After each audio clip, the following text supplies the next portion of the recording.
নমস্কার বন্ধুরা, টুচি এসএলে সবাইকে স্বাগত জানাই। আজ একটা বরবটির রেসিপি আপনাদের সাথে শেয়ার করছি। একদম সহজ একটা রেসিপি, সম্পূর্ণ নিরামিষ একটা রেসিপি।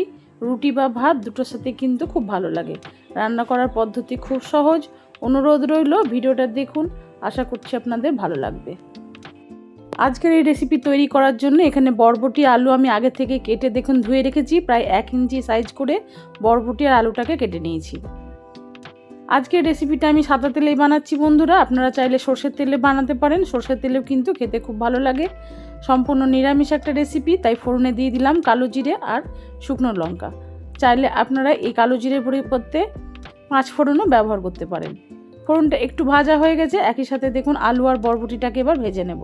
এখানে আমি বরবটির পরিমাণটা একটু বেশি নিয়েছি, আলুর পরিমাণটা তুলনামূলক একটু কম নিয়েছি। হাই ফ্লেমেই বরবটি আর আলুটাকে একটু ভেজে নিতে হবে। আমার চ্যানেলে যদি নতুন এসে থাকেন বন্ধুরা, আপনাদের কাছে অনুরোধ রইল আমার চ্যানেলটিকে সাবস্ক্রাইব করে আমার পাশে থাকার। পুরনো বন্ধুরা তো পাশে আছেন, নতুন বন্ধুদের আমার পাশে থাকার অনুরোধ জানাই। 3-4 মিনিট হাই ফ্লেমেই বরবটি আর আলুটাকে দেখুন ভেজে নিয়েছি। আর এরকমভাবে ভাজতে ভাজতে কিন্তু বরবটি আলু কিন্তু নরম হয়ে যাবে।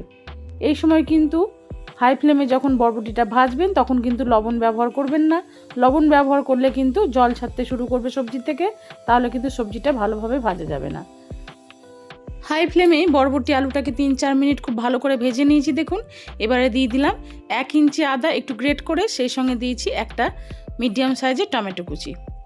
এবারে দিয়ে দিচ্ছি পরিমাণ মতো লবণ, সেই সঙ্গে দিচ্ছি সামান্য পরিমাণ একটু ঝাল লঙ্কা গুঁড়ো। আর কোনো রকম গুঁড়ো মশলা এই সময় ব্যবহার করব না বন্ধুরা। আদা টমেটো লবণটা দেওয়ার পরে এবার সবজিটাকে হাই ফ্লেমে আরও 3-4 মিনিট সময় নিয়ে একটু ভাজতে হবে। এই রেসিপিতে খুব একটা জল প্রয়োজন হয় না বন্ধুরা, জল ছাড়াই কিন্তু এই রেসিপিটা এরকমভাবে নাড়তে নাড়তে কিন্তু খুব ভালোভাবে ভাজা হয়ে যাবে। খেতে কিন্তু বেশ সুস্বাদু হবে। একদম সহজ সিম্পল একটা রান্না করতে সময় খুব কম লাগে।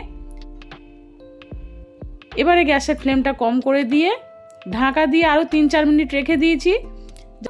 আর যেহেতু লবণ দিয়েছি, এই সময় ঢাকা দিলে সবজিটা বেশ নরম হয়ে যাবে। আলাদা করে জলের কোনো প্রয়োজন হবে না। এবার এই রেসিপিতে একটা মশলা লাগবে, সেটা রেডি করে নিয়েছি 4 চামচের 5 চামচ মতো পোস্ত, আর নিয়েছি 1 মুঠো চিনেবাদাম, 2টো কাঁচা লঙ্কা।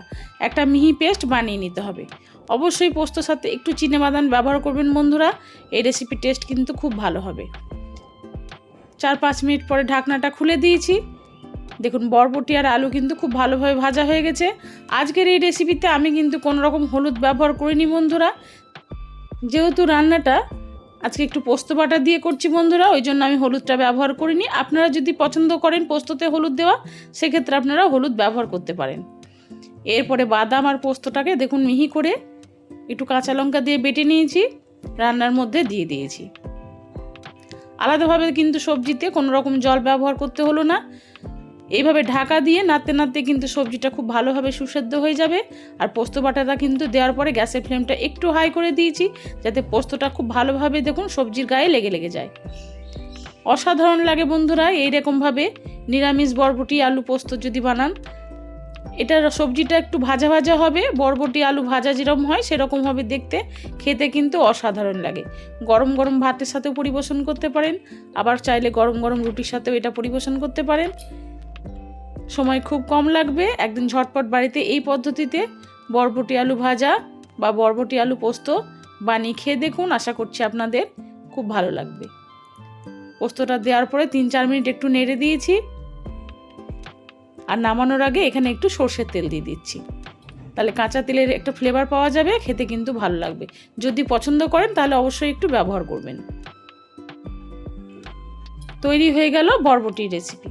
আজকের এই রেসিপিটা আপনাদের কেমন লাগলো অবশ্যই আমাকে কমেন্টে জানাবেন।